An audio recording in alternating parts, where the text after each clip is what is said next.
اللہ من الشیطان الرجیم بسم اللہ الرحمن الرحیم قال اللہ تعالی فی کتابہ المجید بسم اللہ الرحمن الرحیم ولا تقولوا لمن يقتل فی سبیل اللہ اموات بل احیاء ولکن لا تشعرون۔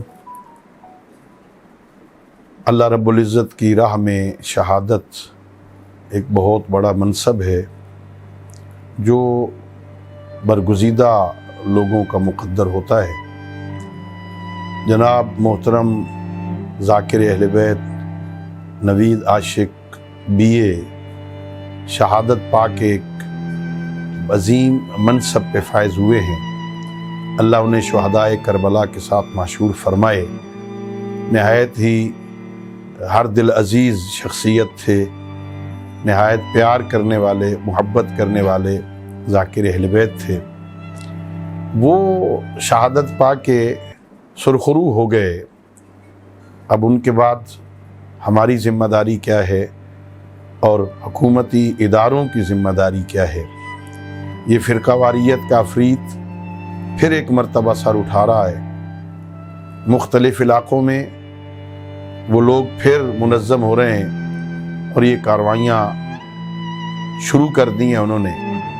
اسی سیالکوٹ میں 40 کے موقع پر ایک گروہ نے کچھ لوگوں پر حملہ کیا اور اپنے خب سے باطنی کا اظہار کیا۔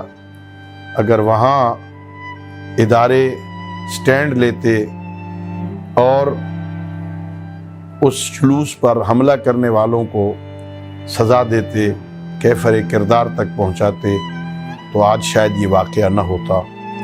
حکومت اور اداروں کی ذمہ داری ہے وہ اس سلسلے میں ان کو روکے، اور اگر یہ سلسلہ نہیں رکتا تو پھر ملک کے حالات پھر ایک مرتبہ ویسے ہی ہونے کا امکان ہے، جس کو ختم کرنے کے لیے بہت ساری قربانیاں دی ہیں اور ہم الحمدللہ ایک امن کا ماحول پیدا ہوا۔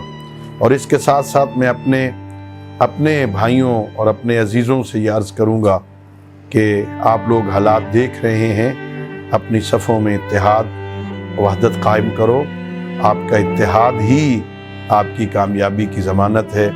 جتنے بکھرتے جاؤ گے نقصان ملت کا ہوگا۔ اللہ رب العزت ہم سب کو مکتب اہل بیت کے لیے، دین مبین اسلام کے لیے خدمات سر انجام دینے کی توفیق عطا فرمائے۔